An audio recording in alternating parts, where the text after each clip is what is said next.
You look in the mirror and you see a stranger.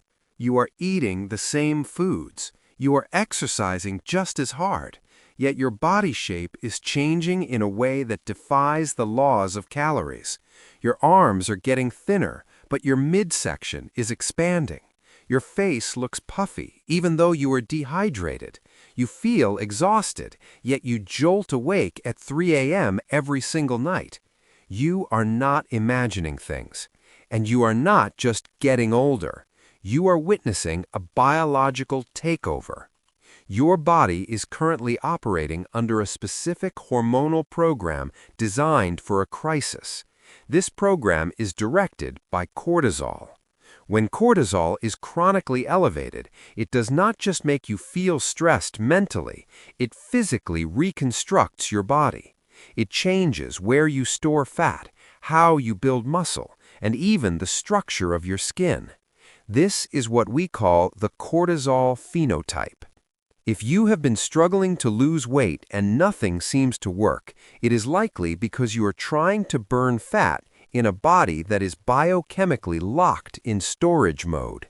Today, we are going to decode the 7 physical signs that high cortisol is hijacking your metabolism.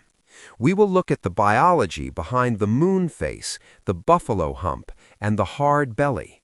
We will explain why your body is melting your muscles to feed your anxiety. And most importantly, we will discuss how to signal safety to your nervous system so it can finally release the lock. Sign number 1, the visceral protrusion. This is the most common and dangerous sign, but you need to understand the difference between subcutaneous fat and visceral fat. Subcutaneous fat is the soft, squishy fat you can pinch on your arm or your thigh. It is passive energy storage. Visceral fat is different. It is hard. It pushes the abdominal wall outward, making you look bloated or pregnant, even if the rest of your body is relatively thin. This creates a firm, round belly that doesn't jiggle when you walk. Why does cortisol put fat here? Because of location. Visceral fat is located deep inside the abdominal cavity, wrapped around the liver and intestines. It has 4 times more glucocorticoid receptors, cortisol receptors, than any other fat tissue. In a survival situation, your body wants quick access to energy. By storing fat right next to the liver, the body ensures that it can rapidly convert that fat into glucose for immediate energy to fight a predator. It is a tactical decision. Your body is building a fuel bunker next to the engine. If your belly is hard and protruding, you do not have a weight problem, you have a stress signaling problem. Sign number 2, the moon face. Have you noticed that your face looks rounder, puffier, or swollen, especially in the cheeks and jawline? You might think you gained weight, but the scale hasn't changed much. This is a classic sign of hypercortisolism.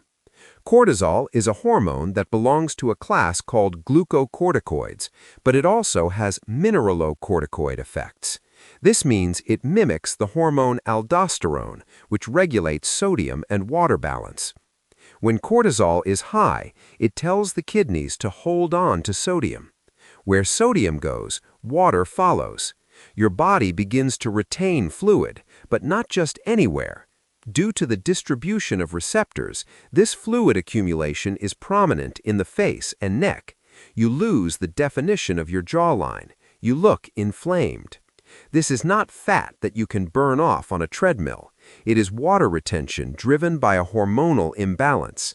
To improve this fluid retention, you must address the root cause, adrenal signaling. Sign number 3, the buffalo hump. This is a sign that many people ignore or attribute to bad posture. It is a pad of fat that develops at the base of the neck, between the shoulder blades. Medically, this is known as the dorsocervical fat pad. While poor posture or forward head posture can accentuate it, the accumulation of fat tissue there is uniquely driven by cortisol. Why there? It goes back to evolutionary biology. In times of chronic stress or long migrations, the body protects the spine and the vital connection between the brain and the body. It deposits adipose tissue in the upper back as a reserve. If you have this hump, no amount of neck exercises will remove it. It is a hormonal deposit. It is a sign that your body has been in fight or flight mode for years, not days. This is where most people get confused. They treat the symptom, not the signal. Sign number 4, muscle wasting, the stickman syndrome. This is the most tragic sign of high cortisol. You might notice that your legs and arms are getting thinner and weaker, even as your belly gets bigger. You look in the mirror and see a shape that resembles an apple on toothpicks. This happens because cortisol is catabolic. Catabolic means it breaks things down. Remember, the primary job of cortisol is to raise blood sugar to give you energy for a fight.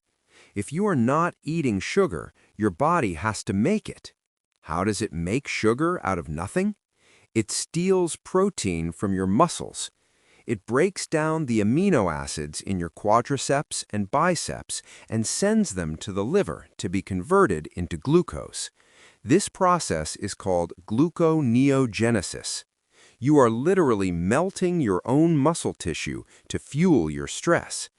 This is why cardio often makes the problem worse for stressed individuals.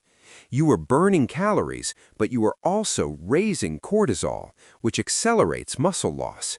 You end up with a slower metabolism and a higher body fat percentage, even if you weigh less. Sign number 5, the 3 a.m. wake-up. Sleep is when the body repairs itself, but for someone with high cortisol, sleep is a battleground. A healthy cortisol rhythm follows the sun. It should be high in the morning to wake you up and low at night to let you sleep. But if you are chronically stressed, this rhythm flattens or inverts. Your cortisol stays elevated in the evening, preventing deep sleep. But the specific sign is waking up between 2 a.m. and 4 a.m., wide awake, often with a racing heart. Why does this happen? It is usually a reaction to a blood sugar crash. Because high cortisol keeps your insulin levels unstable, your blood sugar drops during the night. The brain senses this drop as a threat to survival. It panics. It signals the adrenal glands to release a spike of adrenaline and cortisol to liberate stored sugar. This spike hits you like a shot of espresso. You wake up instantly. Your mind starts racing with worries. You're tired, but you cannot fall back asleep. For many people, this is not simple insomnia. This is a nocturnal hypoglycemic event driven by dysregulated hormones. And the next sign is often the most misunderstood. Sign number 6, the salt and sugar cycle. Cravings are information. If you find yourself oscillating between an intense need for salty snacks and an uncontrollable urge for sugar, your adrenals are speaking to you. The craving for salt comes from HPA Axis dysregulation. As we mentioned, high cortisol messes with aldosterone, causing you to excrete sodium. Your body is losing electrolytes. The craving for chips or salt is a physiological attempt to restore blood pressure and mineral balance. The craving for sugar comes from the brain. High cortisol depletes dopamine and serotonin. Sugar provides a temporary spike in these feel-good neurotransmitters. Furthermore, because your cells are insulin-resistant due to the stress, your brain is screaming for quick energy. You are not gluttonous. You are caught in a biochemical loop where your body is trying to self-medicate the stress response with food. Sign number 7, thin skin and bruising. Have you noticed that you bruise easily? Or that if you get a scratch, it takes weeks to heal?